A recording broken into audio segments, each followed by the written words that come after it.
Bismillah ar-Rahman ar-Rahim.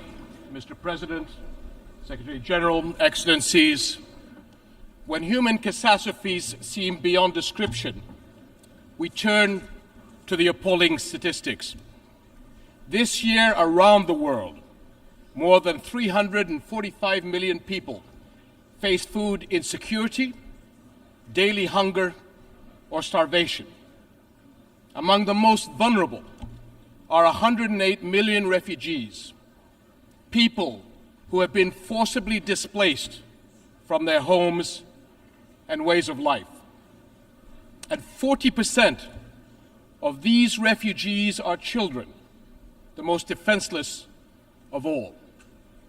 Yet these numbers cannot really convey the tragedy or the failure.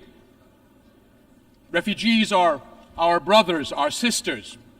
They look to our countries to help end the crises that have driven them from home. Refugees are mothers, fathers, grandparents who have made perilous journeys to save their families. They are young people with big dreams and little children who deserve the chance to dream big. They depend on the international community for their survival, and multiple UN agencies provide vital services to help meet the need. But in recent months, one by one, these agencies have been delivering difficult news. A severe shortfall in international funds has forced them to cut support. Is this what we've come to? Is the international community going to watch as refugee families find themselves forced to send their children to work instead of school? In Jordan, where refugees make up over 1/3 of our 11 million population, cuts have already thrown the lives of hundreds of thousands of refugees into uncertainty. The impact of such humanitarian shortfalls is never limited to a country or a region. Fear and want bring on sharp increases in the number of refugees fleeing to Europe and beyond, on journeys that too often end in tragedy. My friends, Jordanians are serious about our duty to those in need. We have done everything we can to secure a dignified life for refugees. Nearly half of the almost 1.4 million Syrians we host are under 18 years of age.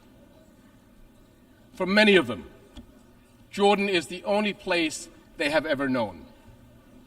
Over 230,000 Syrian children have been born in Jordan since 2011.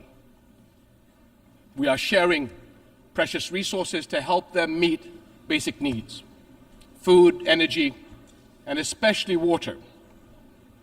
We are among the water-poorest countries in the world, even as our water supplies face extraordinary demand. And we face these pressures just when another crisis has hit our region: climate change, with its destructive heat waves, drought, and flooding. And to meet the refugee burden, we have been carefully managing to combine our limited resources with essential support from the international community. Because the responsibility to act falls on everybody's shoulders.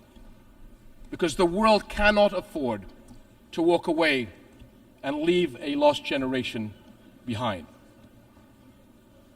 But today, Jordan's capacity to deliver necessary services to refugees has surpassed our limits. Syrian refugees' future is in their country, not in host countries. But until they are able to return, we must all do right by them. And the fact is, refugees are far from returning. On the contrary, more Syrians are likely to leave their country as the crisis persists. And Jordan will not have the ability nor the resources to host and care for more. We must find a political solution consistent with UN Security Council Resolution 2254, the step-for-step approach that offers a path forward, proposed by Jordan as the basis for engagement with the Syrian government and coordinated with the UN. This approach sets a roadmap to incrementally resolve the crisis and deal with all its consequences. Until then, we will protect our country against any future threats the crisis could pose to our national security. My friends, Jordan's case is a microcosm of our entire region. For all our people's immense potential, repeated crises have held back the promise of greater development and prosperity. Our region is a focal point where some of the most urgent global challenges are converging. How will our world respond? Will we come together in global solidarity to get to the root of the problem, the conflicts and the crises that destroy life and hope? Will we work as one to rebuild the lost trust in international action and help those in want? My friends, our region will continue to suffer until the world helps lift the shadow of the Palestinian-Israeli conflict, the central issue in the Middle East. No architecture for regional security and development can stand over the burning ashes of this conflict. But 7.5 decades on, it still smolders. Where are we going? Without clarity on where Palestinians' future lies, it will be impossible to converge on a political solution to this conflict.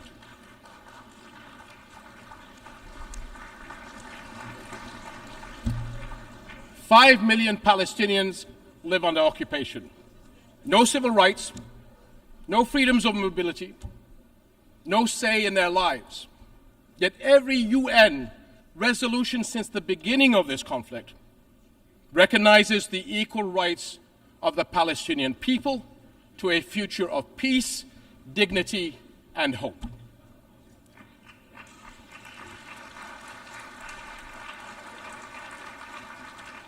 This is the heart of the two-state solution, the only path to a comprehensive, lasting peace.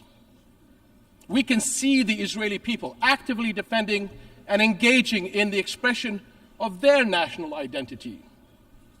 Yet the Palestinian people are deprived of that same right to express and fulfill their own national identity.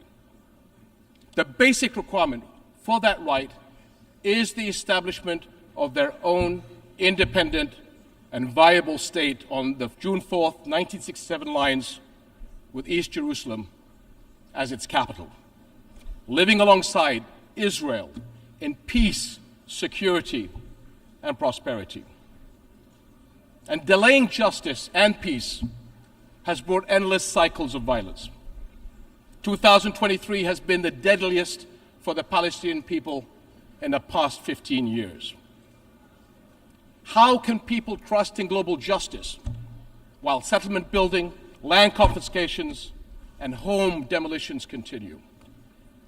Where is the global solidarity to make UN resolutions believable by people in need of our help? Jerusalem is a flashpoint for global concern. Under the Hashemite custodianship of Islamic and Christian holy sites, Jordan remains committed to safeguarding the city's identity. But preserving Jerusalem as the city of faith and peace for Islam, Christianity, and Judaism is a responsibility that we all share.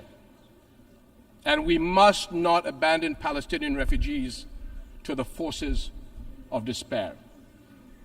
Sustainable funding is urgently needed by UNRWA, the UN agency that provides vital relief, education, and health services to millions of Palestinian refugees.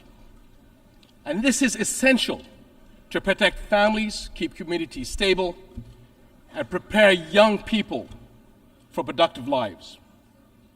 We must protect young Palestinians from extremists who prey on their frustrations and hopelessness by making sure they continue to learn at the schools under the blue flag of the United Nations, as the alternative will be the black flags of terror, hate, and extremism. My friends, we come together here as partners to deal with our challenges and shape a better future. We speak here for our people. We speak for families and the younger generations. We speak for victims of conflict, displacement, hunger, climate disasters, and more. They are not mere statistics. They are our fellow human beings sharing our world. Only by restoring trust, only by acting in solidarity, will we create the future all our peoples desire and deserve. We cannot allow for a lost generation on our watch. Thank you.